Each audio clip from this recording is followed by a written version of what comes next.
Is there life on Mars?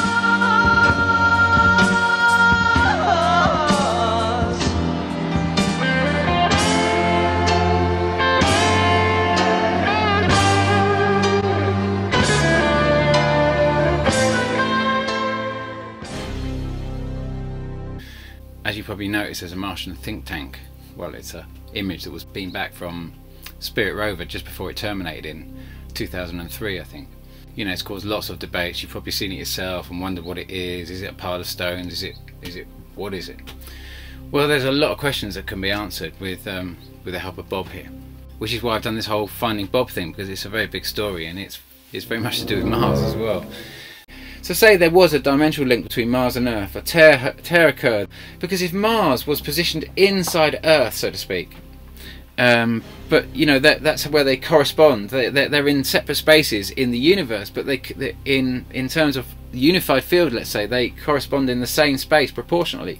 And Mars is smaller than Earth, so if there was a hole on the surface of Mars, it might correspond, as would appear to to suggest, that about 3,000 kilometers below the surface of Earth, this hole would have opened up, which would have been water hitting magma. It would have exploded. The water would have come up. There would have been a split would have occurred. It would have then come out, and after the water after and during the water transiting from Mars to Earth, you would have had this huge great tear where magma would have then come up also and spread across in all ways once that tear had been created over the old floor and all the landmass that had existed there. You know, everything would have been buried, or just it would have been under the magma that was spilling out from this tear. And is there any evidence of a wave where we could see, you know, we could see how a wave of magma had actually travelled across the entire half the planet, creating the Pacific Basin? And here we have the most incredible geological feature. It's called the Sandwich Islands, and I call it the little lizard. It looks like a little lizard's head. So on the west of this image, left, you have the Pacific and the Pacific Basin there. Above there, you've got the lower tip of South America coming down there, and then at the bottom there, most south, you've got Antarctica, and you can literally see how there's been a sea of magma that has broken through there and butted up and created the Andes in South America, and spilt through this space and finally come to a stop at this point where it's obviously been cooled by this flow of water that's also there, that's been slowing it down as it's been going. And it's whatever's occurred, it's consumed half our planet. It just stares us in the face. And that to me is Bob Dobbs. That's subgenius truth. That's the truth that exists beyond the truth that we're being given, the truth that stares me in the face, the subgenius truth. And that's what Bob's all about. Subgenius. It's about seeing beyond the belief mechanisms which bind us from seeing what stares at us. And if we can see what's happened here, if we can see this whole story, if we've got the courage to see the whole story, then we might be able to see what the Large Hadron Collider actually is. It's got exactly what it is written on the packet. It's intending to make a very big bang, and the only thing that makes very, very big bangs are bombs. And this was basically a bomb. This was a big enough bomb that it can actually... That's what caused this whole thing. That's what we're trying to do with this fission obsession of taking these two units of energy in the Large Hadron Collider and smashing them together to try and create the point of occurrence of the Big Bang. It's a bomb. That's what it is. This is what it does. It's the reversal of creation. That's this whole obsession with war, and that's what I believe is playing out with Europe right now. That's why I do my whole Bob thing. Is, you know, this is my whole story of Bob when I discovered Bob, and this kind of head state that you can enter, which, you know, in this show I've called it the Martian think tank. This ability to sort of put your mind into something which is beyond your belief mechanisms, so you can see a bigger picture of what's unfolding here, and where we're being subverted. We're being seriously subverted. And we know whoever lived on Mars, they lived in the oceans. You know, 20,000 books were added to the sort of like to the Paris Library on Atlantis after the Second World War because of all the sightings of underwater cities. And you know, then we've got the corroborating testimony of our ancient scriptures, which is what Immanuel Veliskowski really was the centre of his research, really. You know, the fact there was no Venus in the night sky of the ancients, and there was a great flood. You know, Mu talks about, you know, in the ancient Chinese text, it says that the flood came, you know, 4.5 kilometres above the present sea level on the Chinese side of the Himalayas, and then on the Indian side of the Himalayas, you know, you have the Sanskrit tales of Manu, you know, and then you've got, you know, the ancient Greek tales. You've got sort of like, but you know, before we even start getting to the biblical tales, and we've got so much corroborating testimony of a massive flood of beyond your wildest proportions. And this geological feature, you know, we have to consider this geological feature, you know, the Emperor Hawaiian Seamount Chain, because it's brand new. The first thing we've got to do is kind of start on a bedrock of something which you could get your head around as being fact. But what do we actually know about Mars, where we could start, where it could really give us some key sort of like foundation ideas of what's really been happening? And so we'll go to the bedrock. Let's start at the actual bedrock of what we scientifically understand. There was an image that was beamed back by Mariner 9 Mars in 1971 of a geological feature called Valles Marianis. And Valles Marianis is extraordinary. It's absolutely beyond, it's beyond your wildest beliefs in size and geography. First thing is, it's a whopping 4,000 kilometers long, and it's almost, well, it is perfectly straight with what looks like a detonation hole in the middle. 4,000 kilometers long. That's like as big as one of our continents or something. It's 7 kilometers deep. Is just perfectly straight. It's an incredible fault line. And when it was discovered, well, it was discovered before 1971, but the images that were taken with thermal imaging cameras picked up what is thorium and cesium in its last stages of decay, in its last stages of its half-life, so to speak, which is billions of years old. And the problem is, when you see cesium and thorium in their last stages of decay, they've got to be held in something, as they're just going to dissipate into the earth. And the only thing we know that can actually contain those deposits is zircon, because it weathers better than any other mineral. It's potentially the oldest mineral we know on the planet, on our planet, and on Mars. Except we haven't really got zircon. We've had traces, but we haven't really got zircon in the same amount of volume and to the same age as on Mars. Mars has got ancient zircon, and it's covered in zircon. Got huge deposits, and zircon means fundamentally, well, it means several things, but it's the formation and how zircon forms. Zircon is formed when you have to have an ocean acting down on bedrock, and this is where we get our bedrock of sort of like kind of scientific fact. It is scientific fact, but you have water acting down on a bedrock, say sort of like basalt or you know, just granite. You know, this molten lava that's kind of that's solidified. Water acting down on that alone is not going to dissolve bedrock. But when carbon dioxide enters the picture, and carbon dioxide molecule joins a water molecule, H2O and CO2, you end up with carbonic acid, not to be confused with carbolic acid, carbonic acid. And the carbonic acid will separate the calcium atom in the lattice of the bedrock and produce, well, calcium bicarbonate. But what you'll actually get is this process will be absorbing carbon dioxide, enormous amounts of carbon dioxide, as the actual granite rock gets broken down, and then water is forced down into this dissolving bedrock, and it takes a lot of the silicates, which are quite fine, well, one of the finest, not as fine as carbon, but a fine element, which is taking. Now, if you were to melt silicon, you obviously produce things like glass and what have you.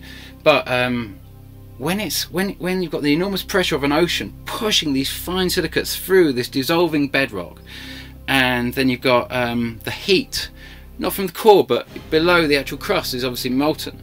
So that heat is, these two are colliding together, and And water is very explosive. It's hydrogen and oxygen, and at those temperatures it could very easily explode, except for if there's an enormous pressure, then a new process can begin to occur, which is where the zircon fuses with the oxygen from the water, and you get this formation of crystals growing atom by atom, not being melted together as such, but literally forming a lattice and growing. And that's crystalline formations. And that, like I say, that can only happen under a very, very deep ocean. And considering Mars has got 1/3 of the gravity to Earth, thereabouts, you would need enormous oceans acting down on its surface to create the volume of zircon that it has. You can't get around that, and you can't get around the fact that it would have not only had deep oceans, but it would have had carbon dioxide exhaling life in those oceans. The two go hand in hand. Yes, you've got other, you know, great releases of potential releases of carbon dioxide. You know, there's signs of volcanoes, but we're talking about billions of years of a constant supply of carbon dioxide to create this. And so Mars had plenty of oceans, that's not denied. It was called the Noachian periods in Mars's history. I'm not too sure why it's called Noachian periods, but that's what it's called. So we don't need to be kind of speculating on whether there was life on Mars with our scientific facts, and this is kind of what's important to understand here. We're beyond that in our science now. We can go further than that. We can not just say there was life, really. We can, and fantastic life. We don't have to be saying there's microbes and everything else like that. The evidence is just too fantastic, especially the fault line of what seems to have terminated Mars. Now, we're told that the water evaporated. Water evaporation, you've got problems there, because loose hydrogen that aren't connected to an oxygen as a water molecule would have without a great enough gravity, they would have just floated away, and without an atmosphere, as we've been led to believe. We can understand that it could have just floated out into space. But that's true also of Earth. Hydrogen's too light for Earth's gravity. But nonetheless, there's so many other relationships that the hydrogen can get involved with that it doesn't leave the party, so to speak. Any H2 that does actually finally get free from all the sort of like other bonding potential activity it could get involved with, and it manages to escape that net. What goes up and hits the O3, and O3 is formed with an electromagnetic energy field which makes 3 sets of O2 jump into 2 sets of O3, which is ozone, a very, very unstable oxidant.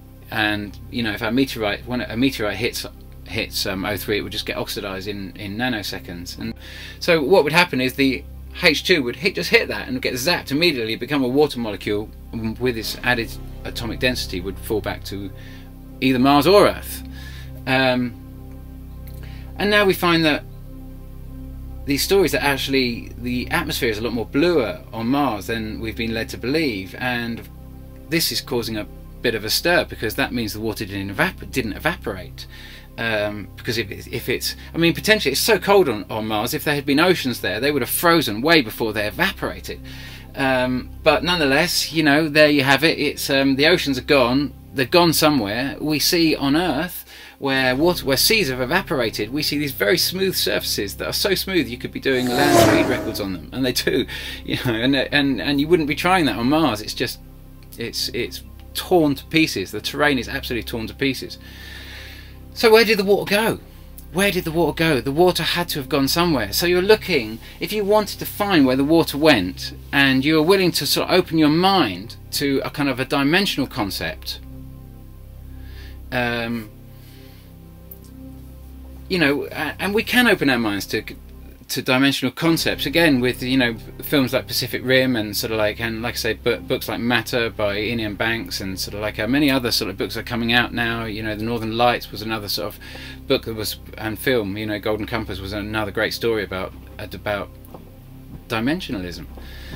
So can we look at any scientific evidence of dimensionalism in what we've been discovering just lately? Well, we've just discovered the torsion fields, and Einstein was of a mind that once you find all torsion fields, you know, you've got the connection, because it's like a gravitational force traveling in a linear motion that connects planetary masses. And so when you find that, I mean, it's just like bingo. You've really got a kind of you have a new kind of perspective, a new event horizon, if you like, to witness the world and the universe through.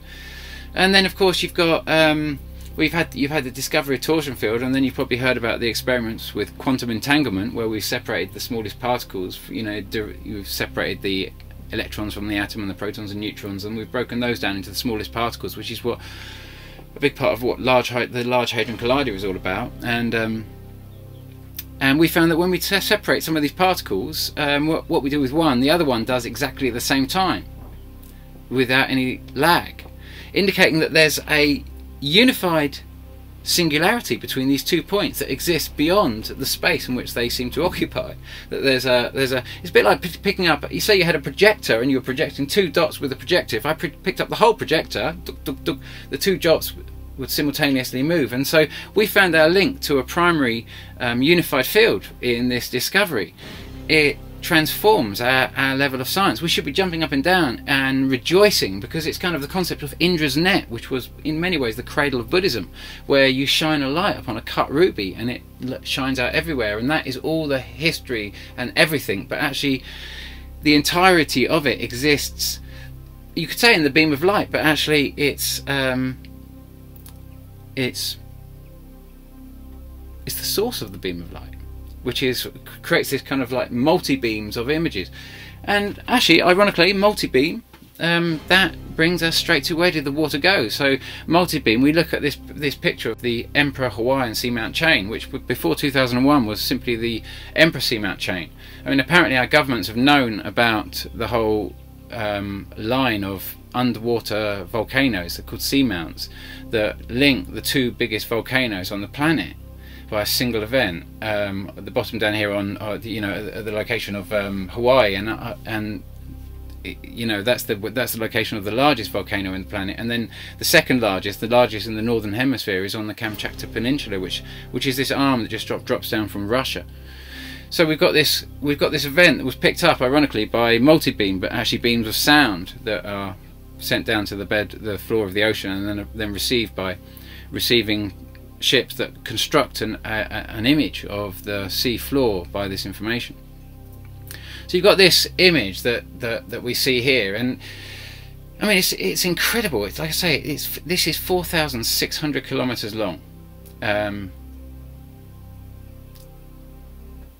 It's an incredible geological feature.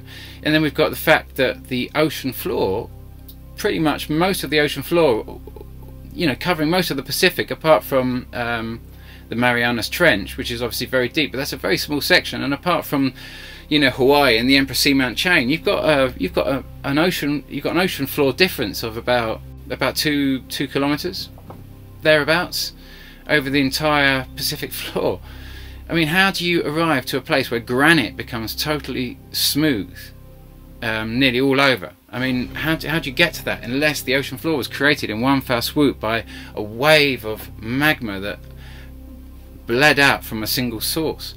Again, it's, and if there was, if our oceans had been there for 60 million years, we'd expect a much larger zircon presence, as by what's happened on Mars and what's happened on other places on Earth where there is the zircon presence, where there's definitely has been water on the planet for a very, very long time, but there's not enough on Earth to really kind of justify the amount of water that we've got. And that's a funny thing, and so we've got this problem with for me, it's a bit of a problem with the ocean floor. We've got some of the ideas that it's been created by a fault line that's been sort of ever opening out, but that's, you'd expect to be pushing, as you're pushing the ocean floor out like a conveyor belt, you'd expect a mountain to pop up somewhere, half a planet, before it actually does anything. It just goes out perfectly smooth.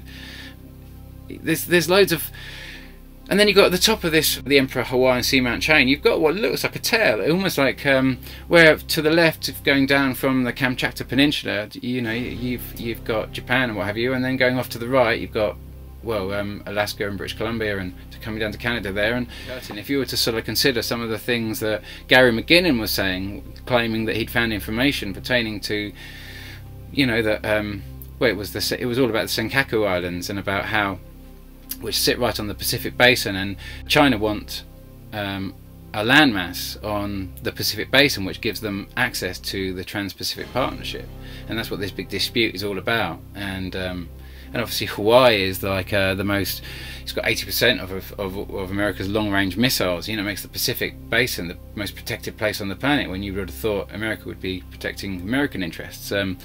Maybe that is America protecting their interests strictly from a geopolitical point of view, but you could also see that the Pacific Basin is the most protected place on the planet. And this talk, like back to Gary McGinnon talking about, you know, intellectual property being bought from intelligence within the Pacific Basin. You know, Velikovsky wrote Worlds in Collision after the Second World War in the 50s, and you know, his name, you probably have never heard of it. He was eradicated, and yet he was Einstein's best friend. And you know, I'm not new saying this. It's just that it needs to be brought together, and you know, Velikovsky would never, he had no idea of the Emphysema chain connecting these two volcanoes. It would have been everything he could have ever dreamed of. He had no idea that we would actually discover quantum entanglement, and he had no idea that he believed that we would no doubt probably find torsion fields. But all this evidence gives us the opportunity to see what we're seeing, and that is the subgenius truth, the truth that exists beyond our scientific peer review, the truth that stares us in the face.